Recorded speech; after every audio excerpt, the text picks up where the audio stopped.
నమస్తే. రైతు పక్షం కార్యక్రమానికి స్వాగతం. పంటల ప్రాసెసింగ్ కోసం భారీ యంత్రాలు, పెట్టుబడులు అవసరం ఉంటాయి. అలా కాకుండా రైతు స్థాయిలోనే తక్కువ ఖర్చుతో పంటలను ప్రాసెసింగ్ చేసుకునే ఆదాయం ఎట్లా పొందాలన్న అంశం గురించి ఈరోజు మాట్లాడదాం. ఇందుకు సంబంధించి గో ఆధారిత ప్రకృతి సిద్ధంగా పంటల ఉత్పత్తులు, వీటికి మార్కెట్లో డిమాండ్ ఎలా ఉంది, ఈ అంశంపై మాట్లాడడానికి మనతో పాటు భూభారతి ఫౌండర్ బాపరావు గారు, అలాగే గ్రామ భారతి తెలంగాణ అధ్యక్షులు సూర్యకళ గారు లైవ్లో సిద్ధంగా ఉన్నారు. మీకు ఏదైనా సందేహాలుంటే లైవ్లో స్క్రీన్పై కనిపించే నంబర్లకు కాల్ చేయండి. ప్రస్తుతం ఇప్పుడు రైతు పరిస్థితి చూస్తే కనుక ఎంతో కష్టపడి పంటల సాగు చేస్తే అయినప్పటికీ అనుకున్నట్లు ఆదాయం రావట్లేదు. వాటికి సంబంధించి ప్రాసెసింగ్ చేసుకుంటేనే కొంత లాభం వచ్చే అవకాశం ఉంది. ఈ క్రమంలో రైతు స్థాయిలో ఎలాంటి ప్రాసెసింగ్ సంబంధించిన ఉత్పత్తులు తయారు చేసుకోవచ్చు, మీరేం సజెస్ట్ చేస్తారు? రైతు స్థాయిలో వచ్చి ముఖ్యంగా మనం పండిస్తుంది ఇక్కడ భూమి భారతి ప్రకృతి వ్యవసాయ క్షేత్రంలో గత 10 సంవత్సరాల నుంచి మన హెచ్ఎంటీలో చాలా మందికి తెలుసు, ప్రేక్షకులకి దేశీయ వరి రకాలను పండిస్తున్నాం. దాంట్లో ఉన్న పోషకాలని మనము ఎక్కువ మందికి తెలియజేస్తూ రా మెటీరియల్ అమ్మకుండా ముఖ్యంగా వడ్ల రూపంలో అమ్ముతుంటే కనుక మన తోటి రైతులకి విత్తనాల రూపంలో అమ్ముతున్నాము. అలానే వాటిని బై ప్రొడక్ట్స్ చేసి ఒక 6 నెలలు వడ్ల రూపంలో నిలవ పెట్టి దాన్ని బియ్యంగా చేసి అమ్మటం వల్ల రైతుకి అదనపు ఆదాయం చేకూరుతుంది. దీనివల్ల నష్టపోవాల్సిన అవసరం ఉండదు. రెండోది ఏంటంటే ఈ నూకలతోటి చిన్న చిన్న కిచిడి మిక్సీలు కానివ్వండి, లేదంటే రవ్వలు కానివ్వండి, ఇలాంటివి మనం చేసుకోవచ్చు. బియ్యం పండించే వాళ్ళు అయితే మేము చేస్తున్న ప్రాసెస్ అది. అట్లానే నల్ల బియ్యం పండిస్తున్నాం. చాలా మందికి అవి తినాలని ఉంది, కానీ వల్ల కొంతమంది తినలేకపోతున్నారు. అలాంటి వారికి దోశ పిండి లాగా పిండి చేసి ఇవ్వడము, తర్వాత రవ్వలు చేసి ఇవ్వడము, అలానే నేతి అరిసెలు, నల్ల బియ్యంతో నేతి అరిసెలు, నల్ల బియ్యము ఇంద్రాన్ని కలిపి మనం నేతి అరిసెలు చేస్తూ 2 రాష్ట్రాల్లోనూ మార్కెటింగ్ చేస్తున్నాం. చాలా అద్భుతంగా వస్తున్నాయి. ఇలా నల్ల బియ్యం పండించే రైతులు ఇలాంటి బై ప్రొడక్ట్స్ చేస్తూ కూడా ఉంటే బాగుంటుంది. అలానే మురుకులు, మన తెలంగాణలో సకినాలు అంటారు, ఇలాంటి వాటన్నింటినీ దేశీయ బియ్యాలతోటి మనం పండించవచ్చు, పండిస్తూ తయారు చేయవచ్చు. ఓకే, మీరు చెప్పినట్టు నిజంగా బాపన్న గారు ఆదరణ ఉంది. ఓకే, మీరు చెప్పినట్టు అంటే మీరు చెప్పిన ఏవైతే ఉత్పత్తులు అవన్నీ చాలా అంటే అరుదుగా దొరికేవి, అంటే ఎక్కువ అందరూ చేసేవి కాదు. అందులో ఆరోగ్యకరమే. ఎందుకంటే ఏదైతే దేశీకి సంబంధించిన విత్తనాలతో పండించిన పంటలు, అట్లాంటి పంటలతో తయారు చేసిన ఉత్పత్తులకు మార్కెట్లో ఎట్లా డిమాండ్ ఉంది? అంటే వాళ్ళు ఏ విధంగా మార్కెట్లో ఒక విధంగా డిమాండ్ అంటే ఎక్కువే ఉందండి. మేము డిమాండ్కి తగ్గట్టుగా సప్లై కూడా ఇవ్వలేకపోతున్నాం. బియ్యంతో పాటుగా ఇలాంటి ఉత్పత్తులు కూడా బై ప్రొడక్ట్స్ అంటారు వీటిని, ఉప ఉత్పత్తులు అని కూడా అంటాం తెలుగులోని. అంటే రవ్వకి అంతే డిమాండ్ ఉంది. అట్లానే ఇలాంటి పెసరపప్పు, మైసూర్ మల్లిక బియ్యం నూకలతోటి ఒక కిచిడి స్పెషల్గా చేయటం కానీ, లేదంటే పొంగల్ మిక్స్ కానీ, ఇలాంటివి చేయటం వల్ల చాలా మంచి ఆదరణ ప్రజల్లో మా వినియోగదారులో లభిస్తూ ఉంది. అలానే బయట ఎటువంటి బియ్యంతో చేస్తున్నారో తెలియట్లేదు, పైగా రసాయనాలతోటి. అలానే వీటన్నింటి వల్ల కూడా మంచి ఆరోగ్యం ఉంది. తినడం వల్ల టేస్ట్ కూడా బాగుంటుంది. ఎందుకంటే పెసరపప్పు కూడా మనం ప్రకృతి వ్యవసాయంలో పండించినే చేస్తున్నాం. దీనివల్ల మంచి ఆదరణ అయితే లభిస్తుందండి. మనలాంటి యువ రైతులు కానివ్వండి, పెద్ద రైతులు కానివ్వండి, ఎవరో ఒకళ్ళు ఇలాంటి ప్రొడక్ట్స్ ని ఎక్కువ మందికి అందించాలి. దీనివల్ల ₹1 అదనంగా లాభం వస్తుంది, కానీ నష్టం అయితే ఉండదు. ఓకే, ఇక సూర్యకళ గారు డిమాండ్ కూడా ఎక్కువ ఉంది. ఓకే ఓకే బాపన్న గారు, సూర్యకళ గారు కూడా లైవ్ లో సిద్ధంగా ఉన్నారు. మీరు భూభారతికి సంబంధించి ప్రత్యేకంగా మూలం సంతలు కూడా ఏర్పాటు చేస్తున్నారు. అంటే గో ఆధారిత సేంద్రియ పద్ధతిలో పండిస్తున్న పంటల రైతులకు ఒక వేదికగా తయారు చేసి ఒక మూలం సంత అని ఏర్పాటు చేసి ప్రత్యేకంగా అంటే వివిధ జిల్లాల్లో ఏర్పాటు చేస్తున్నారు.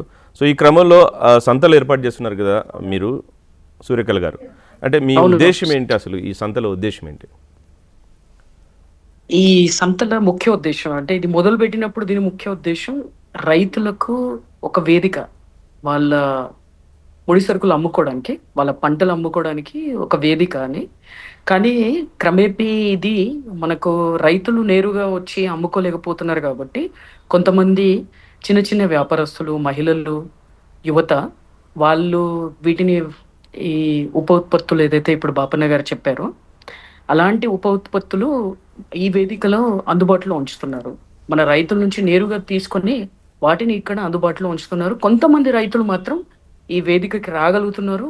వాళ్ళు వాళ్ళ ఉత్పత్తులని అమ్ముకోగలుగుతున్నారు. అయితే నేను చెప్పినట్టు ఇది రైతుల కోసం చేసినా కూడా క్రమేపీ ఇది ప్రకృతి కోసం, సమాజం కోసం, ఆరోగ్యం కోసం, మన చేనేత, మట్టి పాత్రలు ఇలా చెప్పుకుంటూ పోతే పంచలోహం ప్రతి ఒక్క మంచి వస్తువుకి ఒక వేదికగా ఈరోజు మూలం సంతలు నిలుస్తున్నాయి. ఓకే, అట్లాగే ఇప్పుడు ఒక చిన్న రైతు, ఉదాహరణకి చిన్న రైతు ప్రాసెసింగ్ చేసుకోవడం అసలు సాధ్యమేనా? అంటే ఎట్లాంటి ఉత్పత్తులు తీసుకోవాలి, ఎట్లాంటి జాగ్రత్తలు తీసుకోవాలంటారు? సూర్యకళ గారు మీరు చెప్పండి. అంటే ఇప్పుడు ఒకటి మనము పండ్లు, కూరగాయలు పండిస్తే వాటిని మనము తక్కువ మోతాదులో చేస్తాం కాబట్టి మనం ప్రకృతి వ్యవసాయం చేస్తే నిజం చెప్పాలంటే ఇప్పుడు బాపన్న గారు చెప్పినట్టు మన చేస్తున్న విషయం నలుగురికి తెలిస్తే మాత్రం మనం మడికే వచ్చి కొనుక్కునే అవకాశాలు ఎక్కువ ఉన్నాయి శరత్ గారు. మన వరకు వచ్చే అవకాశాలు చాలా తక్కువగా ఉన్నాయి. ఏ రైతు ప్రాసెసింగ్ చేయాల్సి అవసరం వస్తుందంటే ఒక రైతు ఇప్పుడు మారుతి ప్రసాద్ గారు అని ఉన్నారు ఆంధ్రప్రదేశ్లో. ఆయన ఏం చేస్తారంటే బళ్ళారిలో ఆయన ఏం చేస్తారంటే కేవలం మన కాలాజామున్ పండిస్తారు. ఓకే, దాని నుంచి జ్యూస్ తయారు చేస్తారు. అందులో జ్యూసెస్ లో రకాలు, ఒకటి డయాబెటీస్ కి పనిచేస్తుంది విత్తనాలతో పాటు, ఒకటి మామూలుగా ఉంటుంది. అది కాకుండా దాంతో డిహైడ్రేట్ చేసి దాన్ని స్వీట్స్ లాగా కూడా ఇస్తారు. సో ఎన్నో రకాల సీతాఫలం ఉంది, దాన్ని కూడా ఎన్నో రకాలుగా చేయొచ్చు. నేను మళ్ళీ చెప్తాను మీకు. సో ఈ రకంగా రైతులు ఏదైతే పండిస్తున్నారో దాన్ని ముఖ్యంగా చేసుకోవచ్చు. ఇప్పుడు భృంగరాజ్ ఉంది, ఉత్తరేణి ఉంది, ప్రతి దానికి ఏదో ఒక విలువ జోడింపు చేయడానికి అవకాశం ఉంది. కానీ కేవలం రైతు చేసుకోవాలంటే కష్టం. పసుపు చేసుకోవాలంటే చాలా సులభం, కారం చేసుకోవాలంటే సులభం రైతుకి. కానీ ఇలా వివిధ రకాల పంటలు పండించే రైతుకు తానే స్వయంగా ఈ విలువ జోడింపు చేయాలంటే కష్టమవుతుంది. కాబట్టి వాళ్ళ కుటుంబ సభ్యులు, తర్వాత మిగతా ఎవరైతే వాళ్ళ స్నేహితులు ఉన్నారో వాళ్ళు దీంట్లో పాల్గొని దానికి ఊతనివ్వాలి. అప్పుడే వాళ్ళు విజయం సాధించగలుగుతారు, ముందుకు రాగలుగుతారు. ఇప్పుడు బాపన్న గారి దగ్గర కూడా వాళ్ళ కుటుంబం, చుట్టూ ఉన్న వాతావరణం వాడికి సహకరిస్తుంది కాబట్టి నిలవగలుగుతున్నారు.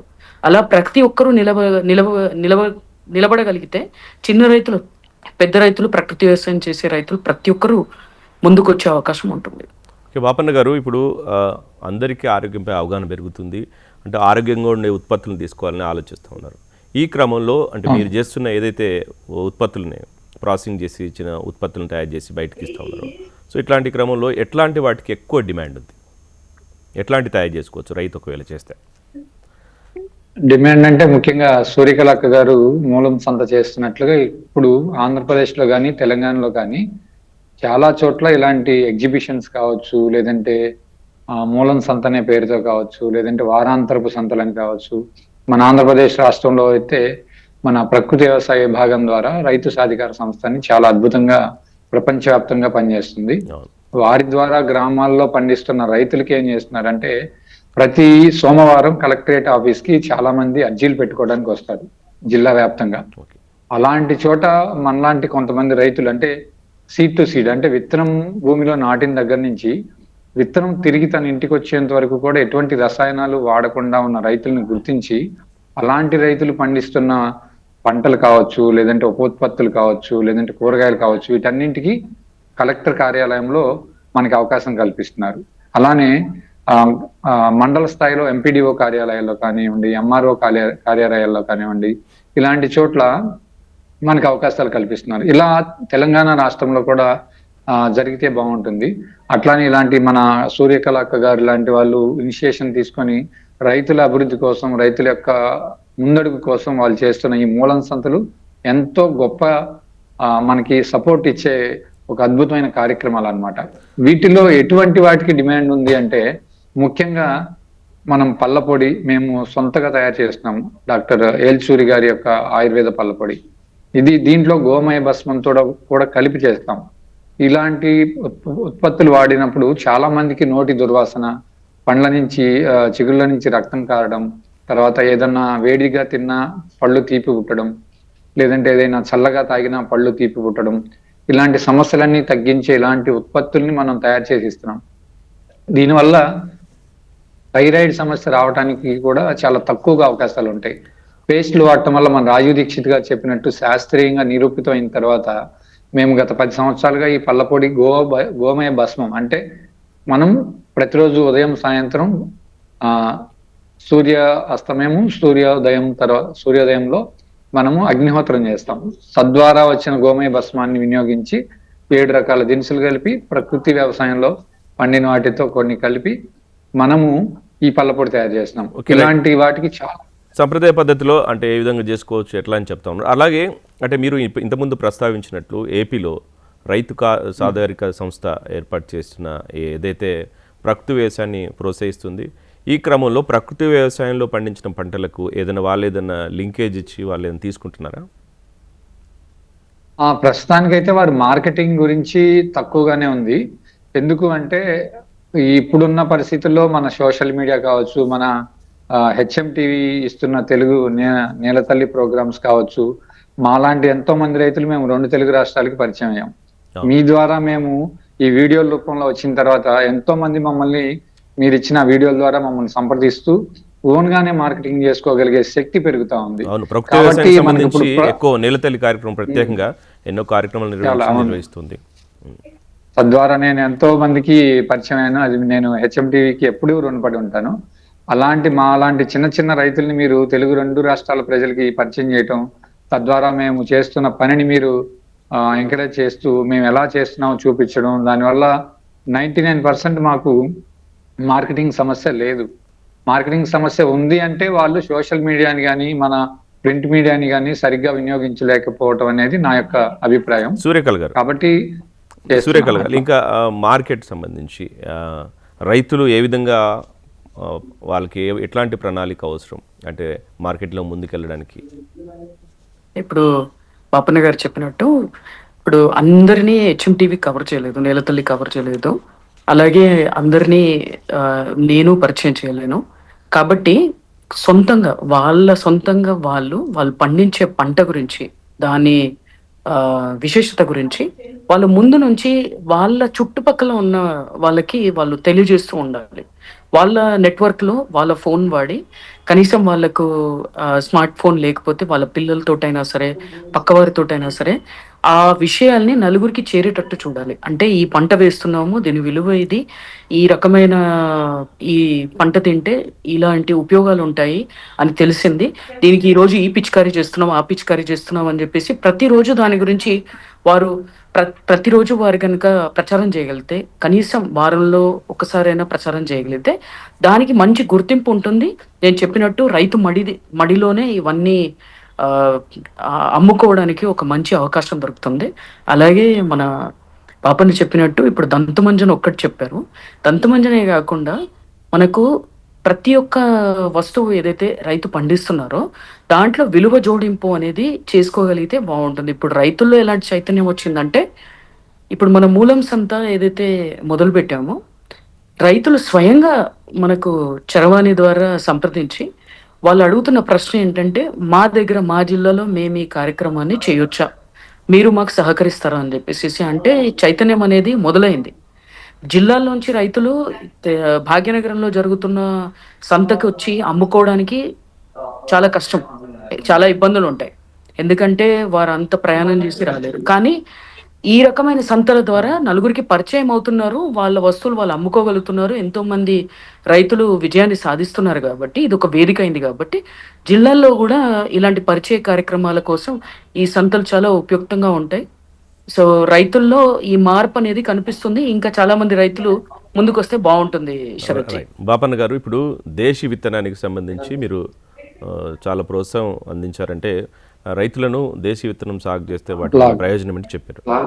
సో అట్లాగే దానికి సంబంధించి పంటలు సాగు చేస్తూ ఉన్నారు, అంటే దేశీ విత్తనంతో సాగు చేస్తూ ఉన్నారు. కానీ ఆ ధాన్యాన్ని ప్రాసెస్ చేయడంలో కొన్ని ఇబ్బందులు, అంటే ఇప్పుడు బ్లాక్ రైస్, కొన్ని రైస్ని మనం మామూలు సాధారణ దాంట్లో పట్టించలేం.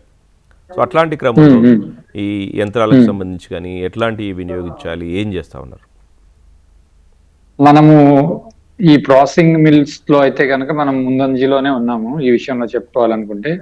కారణం ఏంటి అంటే, మనము బెంగళూరులోని ఒక కంపెనీ ద్వారా మనం మాట్లాడుకొని మనకి కావాల్సిన ఒక మంచి పోర్టబుల్ రైస్ మిల్ ని ఇక్కడ ఇన్స్టాల్ చేసుకున్నాం. కాకపోతే ఏంటంటే దీంట్లో ఎక్కువగా దిగుబడి అనేది టైం పడుతుంది, కానీ మంచి దిగుబడి వస్తుంది. అంటే ఫర్ ఎగ్జాంపుల్ 75 కేజీల బస్తా మనం వడ్లని బియ్యం పట్టిస్తే ఇంచుమించు 60 కేజీల వరకు వడ్లు యొక్క క్వాలిటీని బట్టి మంచి ముడి బియ్యం వస్తున్నాయి. దీంట్లో పాలిష్ చేస్తే 48 కేజీలు బియ్యం వస్తున్నాయి. ఒంటిపట్టు బియ్యం కావచ్చు, లేదంటే ఫుల్ పాలిష్ కావచ్చు. ఇలాంటి పోర్టబుల్ మిల్స్ ని మన జేడి లక్ష్మీనారాయణ గారు మాకు వారి యొక్క ఆర్థిక సహాయంతో మనకు బహుకరించారు. కాకపోతే అందరు రైతులకి ఇలాంటి సహకారం లభించకపోవచ్చు. అలాంటి వాళ్ళకి మనకి పిఎంజి పివై అని, తర్వాత రకరకాల ప్రభుత్వ సంస్థలు ఇస్తున్న సబ్సిడీలు పెట్టుకొని సోలార్ తో కూడా ఇలాంటి రైస్ మిల్స్ ని మనము ప్రమోట్ చేయొచ్చు. అలాంటి వాళ్ళు ఎవరైనా కావాలంటే మన దగ్గర ఇన్ఫర్మేషన్ ఉంది. మన హెచ్ఎంటీవీ ద్వారా మేము ఆ ఇన్ఫర్మేషన్ ఇవ్వడానికి సిద్ధంగా ఉన్నాం.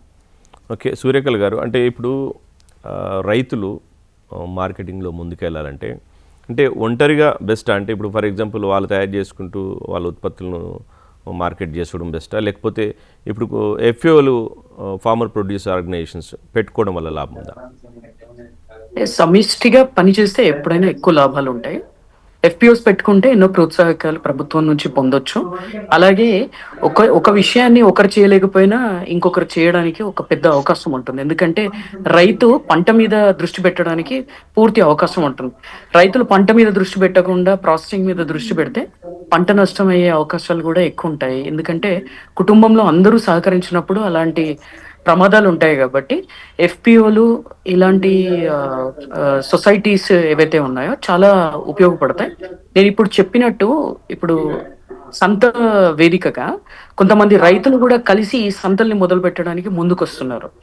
ఎందుకు అనంటే మన సంతలో జరుగుతున్న కార్యక్రమాల గురించి మనము ప్రసార సాధనాల ద్వారా ఎన్నో ఛానల్స్ ద్వారా మనము నలుగురికి ఈ ప్రాసెసింగ్ ఎలా చేయాలి, వాల్యూ అడిషన్ ఎలా చేయాలి, ఏం చేస్తున్నారు, ఎలా అమ్ముతున్నారు అనే విషయం మనము అందరికీ తెలియజేస్తాం. సో రైతులకి ఆ విషయాలు ఈ ప్రసార సాధనాల ద్వారా అందినప్పుడు వాళ్ళు ఏం చేస్తున్నారంటే మనం కూడా ఇది చేయొచ్చు అనే చైతన్యం వాళ్ళలో కలుగుతుంది. సో తప్పకుండా నాకు తెలిసి ఈ సమిష్టి కృషి అనేది ఉపయోగపడుతుంది. ఇప్పుడు పాలమూరులో మా రైతులు ఉన్నారు, ఒక్కొక్కరు ఒక్కొక్క పంట పండిస్తున్నారు శరత్జీ. వాళ్ళకి ఏంటంటే ఇప్పుడు ఎవరైనా కన్జ్యూమర్స్ వినియోగదారులు ఏదైనా వస్తువు అడిగితే వాళ్ళు లేదు అని చెప్పుకోవడానికి లేదు. ఎందుకంటే ఒకరు పండించని వస్తువు ఇంకొకరు పండిస్తున్నారు కాబట్టి వాళ్ళందరూ కలిసి ఆ పంటల్ని మా తోటి రైతు పండిస్తున్నాడు అని చెప్పేసి వాళ్ళు ఈ మార్కెటింగ్ చేసుకుంటున్నారు. దీనివల్ల మీకు తెలుసు, ఒక వినియోగదారుడు నో అని వింటే, లేదు అని వింటే వెనక్కి తగ్గే అవకాశం ఉంటుంది. అన్ని వస్తువులు దొరికే దగ్గర వినియోగదారులు ఎక్కువగా వెళ్ళడానికి వాళ్ళ ప్రయాణ ఖర్చులు, వాళ్ళ సమయము ఇవన్నీ ఆదా అవుతాయి. కాబట్టి వాళ్ళు తప్పకుండా సుముఖంగా ఉంటారు. రైట్. అంజనేయులు గారు గుంటూరు నుంచి ఒక కాల్ ఉన్నారు. అంజనేయులు గారు చెప్పండి మీ సందేహం. నమస్తే సార్. నమస్తే, చెప్పండి సార్, మేము సత్తుపల్లిలో రైతు షాప్ పెట్టాలనుకుంటున్నాము. మీరు చెప్తున్న విధానం వచ్చి ఈ నీడ్ హెల్త్ కూడా మేము అమ్మాలని పెట్టాలని అనుకుంటున్నాము. ఎట్లా ఏంటి ప్రాసెసింగ్ అని తెలుసుకోవడానికి. వాయిస్ బ్రేక్ అవుతుంది, మీరు కరెక్ట్ గా చెప్పండి. అంటే రైస్ పెట్టాలనుకుంటున్నాము అని వినబడింది నాకు. షాప్ పెట్టాలనుకుంటున్నాం సార్. మీ రైస్ కూడా అందులో మేము పెట్టాలనుకుంటే మీతో ఒక మాట్లాడాలంటే ఎట్లా ఏంటి, ఎక్కడికి రావాలి అని. బాపన్న గారు వాళ్ళు చెప్పేది ఏంటంటే దేశీ ఈ వరికి సంబంధించిన ధాన్యంతో రైస్ మార్కెట్ చేయాలనుకుంటారట. సో ఎట్లా ఏ విధంగా చేసుకోవాలి, మీతో కలిసి పనిచేయవచ్చా? ఎందుకంటే దేశీ వరికి సంబంధించి తక్కువ కదా మార్కెట్లో ఉండేది. అవునండి, దానికి తప్పకుండా అండి. మంచి ఆలోచన. ఈ మంచి ఆలోచనకి మేము గత 10 సంవత్సరాల్లో ఒక 7 సంవత్సరాల నుంచి కూడా భాగ్యనగరం నుంచి కావచ్చు, విజయవాడ నుంచి కావచ్చు, గుంటూరు నుంచి కావచ్చు, చాలా మంది ఆర్గానిక్ స్టోర్ వాళ్ళు, ఇది జరిగిన వాస్తవం చెప్తున్నాను, వాళ్ళందరికీ మా బియ్యం అమ్మాలని కోరిక ఉంటుంది. కానీ నేను వాళ్ళకి ఆఫర్ చేసిన ఒకే ఒక విషయం ఏంటంటే, మీరు ఎకరానికి 10,000 చొప్పున మా గ్రామంలో రైతులకు ఇవ్వండి. ముందుగా అడ్వాన్స్గా, ఉచితంగా కాదు. 1,00,000 రూపాయల చేతిలో పెట్టుకోండి. 10 మంది రైతులకి నేను అప్పచెప్తాను. వాళ్లతో ఎటువంటి రసాయనాలు వాడకుండా, కలుపు మందులు వాడకుండా, యూరియా డిఏపీలు వాడకుండా పూర్తి ప్రకృతి వ్యవసాయ విధానంతో చేయించే బాధ్యత నేను తీసుకుంటాను. దీంట్లో నాకు ఎటువంటి లాభాపేక్ష కాకుండా, కమిషన్ కాకుండా నేరుగా రైతునే మీకు అప్పచెప్తాను అని చెప్పానండి. ప్రతి ఒక్కళ్ళు నేను చెప్పిన మాట వినడం, తర్వాత మళ్ళీ అడ్రస్ లేకుండా వెళ్ళిపోవడం ఇలా జరుగుతుంది. వాళ్ళకేమో మనం పండించిన బియ్యం కావాలి, రైతుకి ఒక 10,000 రూపాయలు ముందుగా అడ్వాన్స్ ఇవ్వడానికి, అమృతం లాంటి ఆహారాన్ని తెచ్చుకోవడానికి మరి వాళ్ళకి ఎందుకు మనసు ముందుకు రావట్లేదో నాకు అర్థం కాలేదు. ఇది వాస్తవంగా ఈ రోజు వరకు జరిగిన, నా ప్రత్యక్షంగా జరిగిన సంఘటనలు. ఎవరు అలా ముందుకు రాలేదు. మీరు ఇలాంటి ఆలోచనలతో ముందుకు వస్తే 100% మేము మీకు అండగా నిలబడి సపోర్ట్గా ఇంకొంతమందికి మంచి ఆహారాన్ని అందించడానికి మేము ముందుగా మా గ్రామ రైతులు, అత్తోట గ్రామ రైతులు కూడా సిద్ధంగా ఉన్నారు. ఎందుకంటే మాకు ఇప్పటికే 100 ఎకరాల పైన పంట మేము అమ్ముతున్నాం, అయినా కూడా మాకు డిమాండ్ సరిపోవట్లేదు. కానీ ఇలాంటి మిత్రులు మేము షాప్ పెట్టాలని అనుకుని వస్తున్నప్పుడు మేము చిన్న ఆలోచనే, ఎందుకంటే ఒక రైతు 10,000 రూపాయలు బయట తెచ్చుకోవాలంటే రూపాయిన్నర వడ్డీ లేదే అత్తోట గ్రామం అనే కాదు, ఏ గ్రామంలో కూడా వడ్డీ లేదే దొరకట్లేదు. అలాంటిది మీరు ఒక 10,000 ముందుగా సహాయం చేశారనుకోండి, రైతుకి ఒక 10,000 రూపాయలు ఖర్చు తగ్గినట్టు అవుతుంది. దాన్ని మీరు రేపు వడ్ల రూపంలో కొనుక్కునే ముందు తగ్గించుకొని తీసుకోండి. ఇలా మేము చెప్తున్నాం, కానీ ఎవరు ముందుకు రావట్లేదు. అలా కనుక మీరు కూడా ఆంజనేయులు గారు అయితే ఎవరైతే ఉన్నారో వాళ్ళు ఇలా వస్తే కనుక రాబోయే ఖరీఫ్ సీజన్ నుంచి మేము మీకు ఒక 10 ఎకరాల పంట మీకు వడ్లనే అమ్ముకునేలాగా రైతులకి మేము మిమ్మల్ని అనుసంధానం చేస్తాం. దీన్ని మీరు అర్థం చేసుకొని ముందుకు వస్తే we're ready any time anywhere. ఈ వరికి సంబంధించి దేశీ రకాల బియ్యాలకు సంబంధించి ఎట్లాంటి వాటికి ఎక్కువ డిమాండ్ ఉంది? కరోనా టైంలో అయితేనా మీకు చాలా లావు రకాలు, బహురూపి అని, రత్నచోడి అని, ఇట్లా రకరకాల లావు రకాలన్నీ కూడా శక్తి ఎక్కువ ఉంటుందని చెప్పి ఆలోచనతోటి తిన్నారు. ఆఫ్టర్ కరోనా సీజన్ పూర్తిగా మారిపోయింది. ప్రతి ఒక్కరికి సన్న రకం బియ్యం కావాలి, ఆ సన్న రకం బియ్యంలోనే అన్ని రకాల ఆరోగ్య ప్రయోజనాలు ఉండాలి. ఇలా వినియోగదారుడు ఫీల్ అవుతున్నాడు. దాన్ని మనం అర్థం చేసుకొని వినియోగదారుడికి ఏది కావాలో అలాంటి వెరైటీ, అంటే వాటిలో మొదటి స్థానంలో ఉన్నది నా దగ్గర అయితే మైసూర్ మల్లిక, తర్వాత కుజి పటారియా, కుంకుమసాలి, ఇలాంటి సన్న రకాలన్నింటినీ కూడా మేము పండిస్తూ వినియోగదారుడికి అందుబాటులో ఉంచుతున్నాం. రెండో ప్లేస్ వచ్చి నవారా బియ్యము, కాలాబట్టి బియ్యము, తర్వాత ఇంద్రాణి బియ్యము, ఇలాంటివన్నీ కూడా సెకండ్ ప్లేస్. అంటే మనం ప్లేసెస్ కనుక ఇస్తే, కానీ ప్రతి ఒక్క దాంట్లో డిఫరెంట్ పోషకాలన్నీ ఉంటున్నాయి. ఇవన్నీ కూడా వినియోగదారులు తీసుకోవచ్చు, రైతులు కూడా నిరభ్యంతరంగా పండించుకోవచ్చు. ఓకే సూర్యకళ గారు, ఇప్పుడు అందరూ ఏంటంటే రైతులు పాపం ఉత్పత్తులన్నీ రెడీ చేసుకొని మార్కెట్లో అమ్ముకునే క్రమంలో మధ్యలో ఇక్కడ కూడా దళారులు మొదలైనరు. అంటే చాలా తక్కువ కొని ఆర్గానిక్ కష్టపడి పంట సాగు చేసినవి మళ్ళీ తీరా చూస్తే అక్కడికి పోయి వాళ్ళు ఎక్కువ అమ్ముకోవడం ఆర్గానిక్ పేరుతో. సో ఇట్లాంటి వాటిని తగ్గించాలంటే ఏం చేయాలంట? అంటే ఇది కష్టమైన పనే. ఎందుకంటే రైతుకి ఒకసారి పంట రాగానే ఒకటేసారి అమ్ముకోవాలన్న ఆలోచన కలుగుతుంది. రైతులు ఆ, ఒక ఒక ఒక నెల కొంచెం అమ్ముకోవడం అనేది, వాళ్ళు స్టోరేజ్ చేసుకోవడానికి కష్టాలు ఉంటాయి కాబట్టి, తర్వాత వాళ్ళకి ఆ డబ్బు అనేది ఒకటేసారి కనిపించాలి, వాళ్ళు అమ్ముకోవాలి, ఒకటేసారి దాన్ని అమ్మేసుకుంటే బాగుంటుందనే ఆలోచనలోనే రైతులు ఉంటారు. కాబట్టి ఇది సాల్వ్ చేయడం చాలా కష్టం. కానీ ఒక విషయం ఏంటంటే, ఇప్పుడు మన వేదికల్లో కూడా మనం ఏం చేస్తున్నాం, దేశీ రకాల విత్తనాలతోటి మనం భోజనం తయారు చేస్తున్నాం. మన కార్యకర్తల ఇళ్లలో పెళ్ళిళ్ళు జరిగిన, ఏదైనా కార్యక్రమాలు జరిగినా మనము వాటినే ఉపయోగించాలని చెప్తున్నాం. అది ఉపయోగించినప్పుడు రైతుల వివరాలు నేరుగా ఇవ్వడం, ఆ రైతుల దగ్గర ఎక్కువ మొత్తంలో ఆ ఆ, వరిని, మిగతా పప్పులను, ఇవన్నిటిని మనము కొనుగోలు చేయడం వల్ల వాళ్ళకు లాభాలు చేకూరుతున్నాయి. కానీ నేను చెప్పినట్టు వాళ్ళు దశల వారీగా వాళ్ళు అమ్ముకోలేరు. కాబట్టి ఈ దళారీ వ్యవస్థని పూర్తిగా నిర్మూలిస్తే మనకే అపాయం, ఇబ్బంది అవుతుంది. ఎందుకంటే ఆ వ్యవస్థ ఉంది కాబట్టి వినియోగదారులకి 1 కిలో 2 కిలో, ఇప్పుడు మీరు కాలబట్టి విన్నారు కదా, నవారా విన్నారు, 1 కిలో తెచ్చుకుంటే దాన్ని ఎలా వండుకోవాలో కూడా అర్థం కాని వినియోగదారులు ఎంతో మంది ఉన్నారు.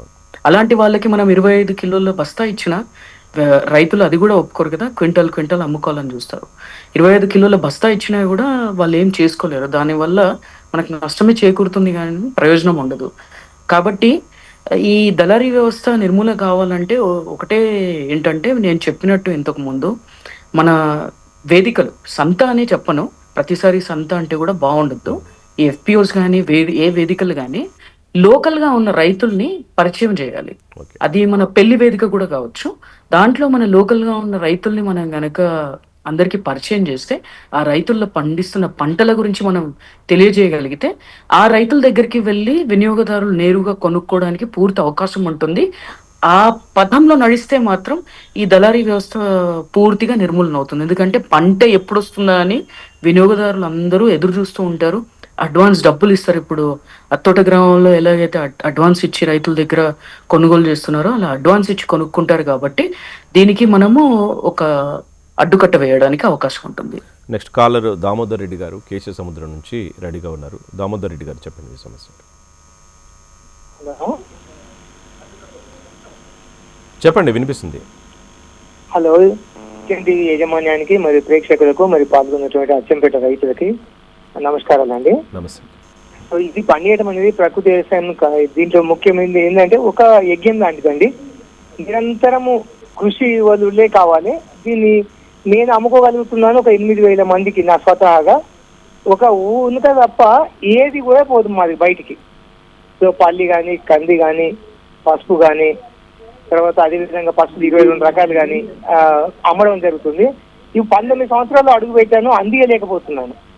అంటే కస్టమర్లకు అందియడానికి వాళ్ళ యొక్క సేల్స్ కెపాసిటీ కూడా పెరిగింది. అంటే వినియోగదారుల సంఖ్య పెరిగింది కానీ దానికి అనుగుణంగా మీరు తయారు చేయలేకపోతున్నారు. వాళ్ళు 5 కిలోలు తీసుకుని ఇట్లా ఒక మనము పండియడమే కాదు, కొద్దిగా పండించుకుంటూ మండల వారిగా, జిల్లా వారిగా, రాష్ట్రాల వారిగా వెళ్ళిపోవాలండి. వెళ్ళిపోతే అట్లా మనము దీన్ని దిగ్విజయంగా మనం సాధించుకోగలుగుతాం. ఎందుకంటే ప్రచారము పండియడానికి ఎంతైతే అవసరమో అమ్మడానికి కూడా అంత కష్టం అవసరము, అంత ప్రయాస అవసరము. కాబట్టి ఒక 2 సంవత్సరాలు 3 సంవత్సరాలు అమ్మిన తర్వాత మనకంత ఆందోళన అవసరం ఉండదు. కస్టమర్లు మన ఇంటికి వస్తారు. కాబట్టి కాకపోతే ఏంటంటే కొంతవరకు మనము 3 సంవత్సరాలు కష్టపడాలి. దీనికి ఏం లేదండి. ఓకే అండి, థ్యాంక్ యూ మీ సూచనకు థ్యాంక్ యూ. ఇక బాపన్న గారు, ఇక్కడ ముఖ్యంగా మనం ప్రకృతి సిద్ధంగా ఏదైతే పంటల సాగు ఇవన్నీ ఒక సాంప్రదాయ పద్ధతులు తయారు చేస్తున్న ఉత్పత్తులని వీటన్నిటికీ మామూలుగా బయట దొరికే ఏదైతే మార్కెటింగ్లో ఉన్న వాటికి సంబంధించి అయితే ప్యాకింగ్ విషయంలో కొంత తేడా ఉంటుంది. ప్యాకింగ్ విషయంలో కొంచెం కలర్ఫుల్గా ప్యాక్ చేయడం, కొంచెం అట్రాక్టివ్గా కస్టమర్స్ని. సో ఇవి ఇందులో మామూలుగా ఉంటుంది మామూలుగా. సో వాటి ఎఫెక్ట్ ఏ విధంగా ఉంటుంది అట్రాక్ట్ చేయడం కానీ, లేకపోతే ఏ విధంగా జాగ్రత్తలు తీసుకోవాలి ప్యాకింగ్లో? జాగ్రత్తలు అంటే ఒకటి మనము ఇక్కడ చూస్తుంది ఏంటంటే మన భూమి భారతిలో కొన్ని రకాల ఉత్పత్తులు, రవ్వలు కావచ్చు, లేదంటే పిండులు కావచ్చు, వీటికి ఏంటంటే మనం ఎటువంటి ప్రిజర్వేటివ్స్ వాడం. అంటే బియ్యానికి కూడా ప్రతి వారం మనం 1 టన్ను బియ్యాన్ని పట్టిస్తున్నాము. అట్లా ఎప్పటికప్పుడు రైతు నుంచి వినియోగదారుడికి ఫ్రెష్ గానే వెళ్ళేదాకా మేము చూస్తున్నాం. కానీ రవ్వలు, పిండ్లు వచ్చేసరికి ఏంటంటే కొంత సమయం తీసుకుంటాయి, ఒకేసారి కొనరు. అలాంటి వాటికి మేము ఏం చేస్తున్నామంటే ఒక చిన్న మిషన్, మనకి ప్యాకింగ్ మిషన్ ఇప్పుడు 8 ప్యాకింగ్స్ అని వస్తున్నాయి, నైట్రోజన్ ప్యాకింగ్స్ అని వస్తున్నాయి. దాన్ని ఏంటంటే ఒక కవర్ లో కనుక మన ఉత్పత్తిని వేసి దాంట్లో ఎయిర్ తీసేసి కనుక ప్యాక్ చేస్తే అది హోల్ పడకుండా ఉంటే దాంట్లో ఎయిర్ బయటకు రాదు. అలాంటప్పుడు సంవత్సరం రోజులైనా మనం ఎటువంటి ప్రిజర్వేటివ్స్, పురుగులు పట్టకుండా వాడే పౌడర్స్ వాడకుండా మనం వినియోగదారుడికి అందించవచ్చు. అలానే అట్రాక్టివ్ విషయానికి వచ్చేస్తే ఏంటంటే అంత పెద్ద ప్రాసెసింగ్ చేయాలి అంటే చిన్న రైతులకి, మనలాంటి వాళ్ళకి కష్టం. సూర్యకళ అక్క గారు చెప్పినట్టు ఇలాంటివి అన్ని చిన్న రైతుల దగ్గర నుంచి కొనుగోలు చేసి ఎఫ్పిఓలు కానీ, లేదంటే కొన్ని ఆర్గనైజేషన్స్ కానీ ఇలాంటి వాటిని చేసి ఒక బ్రాండ్ వాల్యూ తీసుకెళ్లి చేస్తే బాగుంటుంది. ఎందుకు అంటే ఒక చిన్న రైతు చేయాలంటే దాని వాల్యూ మళ్ళీ వినియోగదారుడికి భారం అవుతుంది. ఎందుకంటే ఇప్పుడు బాపన్న అనేవాడు ఉన్నాడు అంటే వాడిని నమ్మే తీసుకునే రైతులు, వినియోగదారులు ఎక్కువ మంది ఉంటారు. అలాంటప్పుడు బాపన్న దగ్గర నుంచి వస్తే చాలు, మాకు అది అట్రాక్టివ్ ప్యాకింగ్ ఉండాల్సిన అవసరం లేదు అనేవాళ్ళు 99 మంది ఉన్నారు. కొత్తగా వచ్చేవాళ్ళు మాత్రం ఇది ఇంకా బాగుంటే, కొంచెం మోడర్న్ గా చేస్తే బాగుంటుంది అనే ఫీల్ అయ్యే వాళ్ళు కొంచెం తక్కువ మందే ఉన్నారు. ఎందుకంటే ప్రకృతి వ్యవసాయ విధానంలో చేస్తే మాకు చాలు. కారణం ఏంటంటే దాంట్లో ఉండే ఉత్పత్తి జెన్యూన్ ఉంటే చాలు, మాకు పైన ప్యాకింగ్ తో అవసరం లేదనుకునే వాళ్ళు ఈ మధ్య పెరిగారు. కానీ కొన్ని చోట్ల మనం అవుట్ సైడ్ అంటే వేరే రాష్ట్రాలకు కానీ, లేదంటే వేరే దేశాలకు కానీ మార్కెట్ చేయాలనుకున్నప్పుడు కంపల్సరీ అది ఎప్పుడు ప్యాక్ చేసాము, దాంట్లో ఏమున్నాయి, ఎలా చేయాలి, ఇవన్నీ కూడా ఇస్తే అలాంటి వాళ్ళకి అట్రాక్టివ్ ప్యాకింగ్ అనేది ఉపయోగపడుతుంది అనేది నా యొక్క వ్యక్తిగత అభిప్రాయం. ఇక అంటే తక్కువ ఖర్చుతో పెట్టుబడి పెట్టే ప్రాసెసింగ్ యూనిట్లు ఏంటి? తక్కువ ఖర్చుతో పెట్టుబడి పెట్టే ప్రాసెసింగ్ యూనిట్స్ వచ్చేసి మనకి అటుకుల మిల్లు పెట్టుకోవచ్చు. మరమరాలు అంటే బొరుగులు అంటాం కొన్ని రాష్ట్రాల్లో, కొన్ని జిల్లాల్లో బొరుగుల మిషన్ పెట్టుకోవచ్చు. తర్వాత ఈ ప్రాసెసింగ్ లో ఆయిల్ కి బాగా డిమాండ్ ఉంది. చాలా చోట్ల ఇప్పుడు ఈ గత 5 సంవత్సరాల నుంచి ప్రతి పట్టణంలోను ప్రతి బజార్లోను ఈ ఆయిల్ మిల్స్ కానివ్వండి, గానుగులు కానివ్వండి పెరిగిపోయాయి. ఎవరికి వాళ్ళు ఓన్ గా మార్కెటింగ్ చేసుకుంటున్నారు. దీంతో పాటుగా రవ్వ మిల్లులు, పిండి మిల్లులు కూడా చిన్న చిన్నవి ఇప్పుడు, ఎందుకంటే ప్రభుత్వం పిఎంఈ జీపీవై అని చెప్పి గ్రామీణ ప్రాంతంలో పెట్టుకునే ఒక కొత్త ఎంటర్ప్రెన్యూర్ కి చాలా తక్కువ సబ్సిడీతో అంటే ఎక్కువ సబ్సిడీతో మనకి ఇలాంటి మిషనరీలు పెట్టుకోవడానికి చాలా అవకాశాలు ఉన్నాయి. ఫుడ్ ప్రాసెసింగ్ యూనిట్ వాళ్ళని మనం డిస్టిక్ లెవెల్లో ఉన్న అధికారులను సంప్రదించిన, లేదంటే మన మండల వ్యవసాయ అధికారులను కానీ, హార్టికల్చర్ అధికారులను కానీ సంప్రదించిన ఇలాంటి మిషనరీస్ పైన ఎటువంటి సబ్సిడీలు ఉన్నాయి, దానికి మనం ఎంత కట్టుకోవాలి, లేదా డ్వాక్రా గ్రూపుల్లో ఇప్పుడు నిన్న గుంటూరులో సరస్సు అని ఒక మీటింగ్, పెద్ద దేశవ్యాప్తంగా ఉన్న డ్వాక్రా మహిళలందరి చేత సరస్సు అని ఒక పెద్ద ప్రోగ్రాం జరిగింది. దాంట్లో కొన్ని వందల మంది మహిళలు వాళ్ళ యొక్క ప్రకృతి వ్యవసాయ ఉత్పత్తులన్నింటిని ప్రదర్శన చేశారు. ఇలాంటి సమయంలో మనము ఈ మార్కెటింగ్ చేసే వాళ్ళందరూ కూడా అక్కడికి వచ్చి వాళ్ళ దగ్గర ఏమేమి ప్రొడక్ట్స్ ఉన్నాయి, అంటే మిషనరీస్ ఏమున్నాయి, దాని మీద ఏం సబ్సిడీ ఇస్తాము, ఇవన్నీ కూడా వాళ్ళు ఎక్స్ప్లెయిన్ చేయడం జరిగింది. ఇలాంటి వాటికి మనం అప్పుడప్పుడు హాజరవుతూ ఉంటే మనం ఎలాంటి మిషనరీ పెట్టుకోవాలి, ఎలాంటి మనం బెనిఫిట్ పొందొచ్చు, ఒక గ్రూప్ గా, ఇందాక సూర్యకళక్క గారు చెప్పినట్టు ఒక గ్రూప్ గా ఉంటే పెద్ద మిషనరీలు కొనుక్కొని మనందరి కింద పెట్టుకొని మన ఉత్పత్తులన్నీ ఉపోత్పత్తులుగా తయారు చేసుకునే అవకాశం ఎక్కువ ఉంటుంది. ఇలాంటి వాటన్నింటినీ చేయాలి అంటే ఒక కర్రని ఇరవటం ఈజీ, అదే కట్టలా ఉన్న కర్రని ఇరవాలంటే కష్టం.